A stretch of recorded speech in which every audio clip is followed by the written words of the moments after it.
Go to Mr. Lukiszki, 7 minutes in the first round.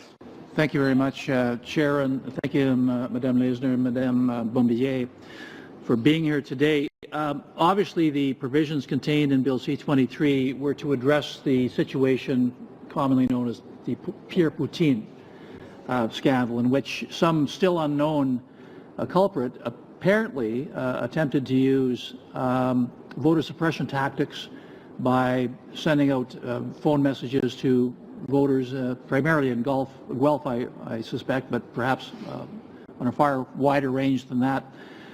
And since we haven't had the ability yet, at least the Elections Canada investigation has not produced any evidence as to who this culprit may be, provisions were put in C-23 to try and prevent that sort of situation from occurring again.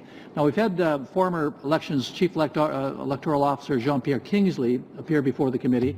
When I asked him directly whether he thought that the provisions put into C-23 would prevent the situation from occurring again, he just simply said yes. So I would like to ask both of you a twofold question. Number one, in your opinion, do you believe the provisions in Bill C-23 would prevent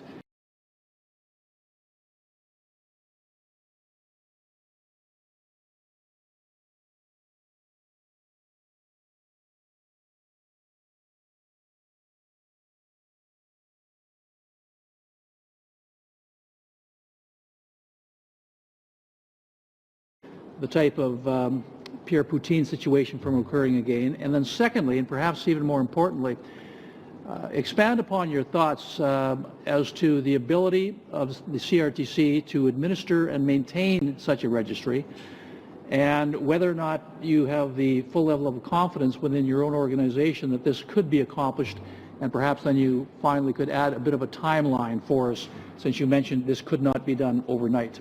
Madame Laizner, perhaps I can start with you. Well, Mr. Chairman, the proposed legislation creates new obligations that did not exist before.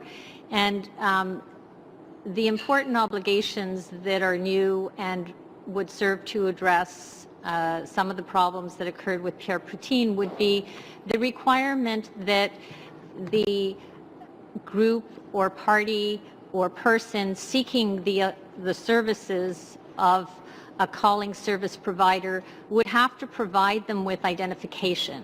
And the identification would have to be identification that's authorized by the CRTC. That would be one of our new responsibilities, to determine what is adequate identification.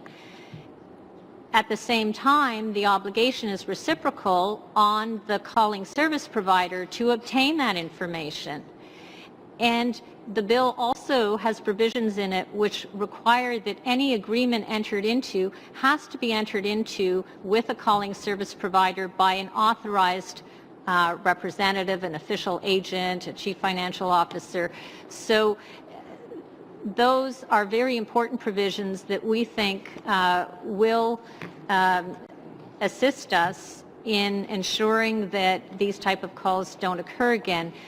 The extent of the responsibilities for the CRTC are to ensure that the identification is authorized, and then the obligation falls on the calling service provider and the person who's seeking those voter contact services to file registration notices with the CRTC within 48 hours of a call being made.